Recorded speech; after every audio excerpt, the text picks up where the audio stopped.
Welcome to love sex और धोखा सच्चे रिश्तों की अनसुनी कहानियां। ये कहानियां किसी फिल्म की नहीं है, ये हमारे ही सुनने वालों की है। रियल लोग, रियल रिश्ते, रियल प्रॉब्लम्स। हम बस उनकी आवाज बनते हैं ताकि आप उनके दर्द, उलझन और सवालों में खुद को देख सकें। आज हम एक सुनने वाले के भेजे हुए व्यक्तिगत अनुभव पर बात कर रहे हैं। एक अरेंज मैरिज की प्रक्रिया जो शुरू तो हुई पर पूरी नहीं हो पाई। कहानी एक ऐसे रिश्ते की है जो शुरू में काफी उम्मीदों भरा लगा, पर शायद गलतफहमियां, कम्युनिकेशन की कमी और शायद ईगो के चलते वो टिक नहीं पाया। हमारा मकसद है इस अनुभव से जुड़े पहलुओं को समझना, रिश्तों की जटिलताएं, उम्मीदें, ये कम्युनिकेशन ब्रेकडाउन और हाँ, इसका किसी के सेल्फ कॉन्फिडेंस पर क्या असर पड़ सकता है। चलिए इसे समझते हैं। तो कहानी की शुरुआत तो काफी पॉजिटिव है। लड़की ने अपने परिवार को मनाया। हाँ, सरफेस पे तो बिल्कुल ठीक था, पर यहीं एक एक पेंच है। स्रोत में जिक्र है कि लड़की की इस फाइनेंशियल हेल्प के बाद लड़की में एक वियर्ड ईगो आ गया। अच्छा, ईगो। हाँ, उसे लगा कि लड़का शायद डेस्परेट है। कभी-कभी नेक इरादे भी गलत समझ लिए जाते हैं, खासकर जब एक्सपेक्टेशंस बिल्कुल क्लियर ना हो। सही बात है। और फिर जल्दी ही छोटी-छोटी दिक्कतें दिखने लगीं, जैसे वो लहंगा शॉपिंग वाली बात।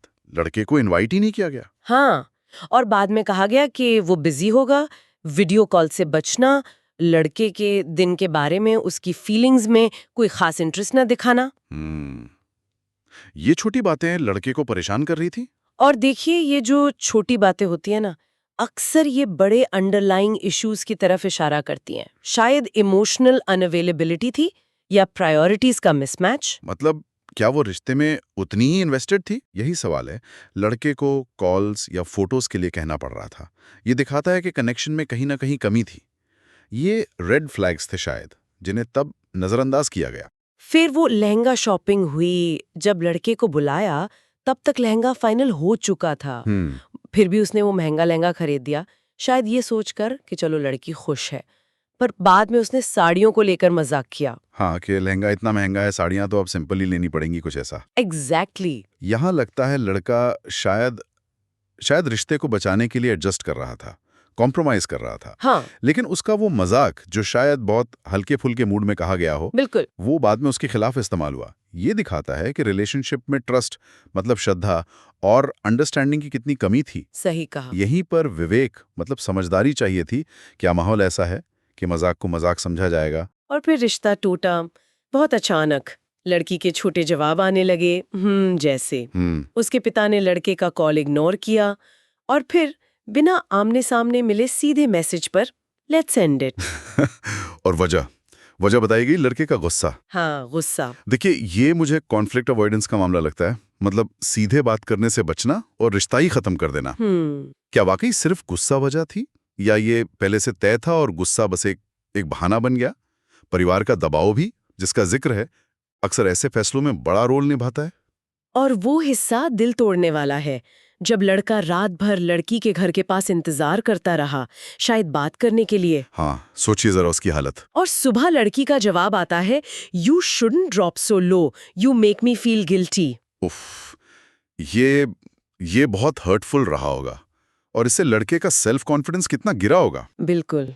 तो लड़के की बातें, वो लहंगे वाला मजाक, घर के लोन वाली बात, सब ट्विस्ट करके उसी के खिलाफ इस्तेमाल की गई। देखिए, यही होता है जब डायरेक्ट कम्युनिकेशन नहीं होता, अजम्पशंस हावी हो जाते हैं। जब बातें थर्ड पर्सन के थ्रू होती हैं, उनका मतलब बदल जाता है। यहाँ श्रद्धा, वो आपसी विश्वास, वो तो पूरी तरह खत्म हो चुका था। और आखिर में 5 महीने बाद जब लड़की की तरफ से फिर से कोशिश करने की बात आई, हाँ, तो लड़के ने मना कर दिया।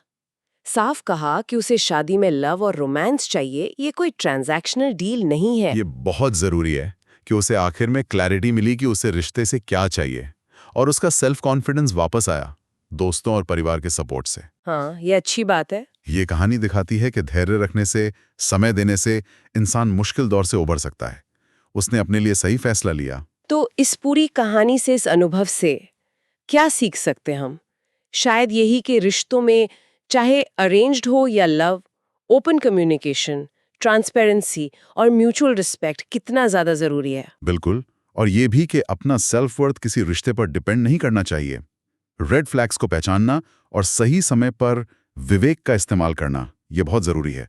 हर अनुभव अच्छा हो या बुरा कुछ ना कुछ सिखाता जरूर है। सुनने वालों के लिए एक सवाल छोड़ जाते हैं।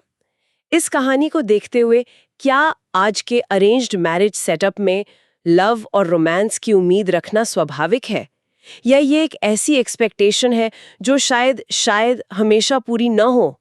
इस पर सोचिएगा जरूर।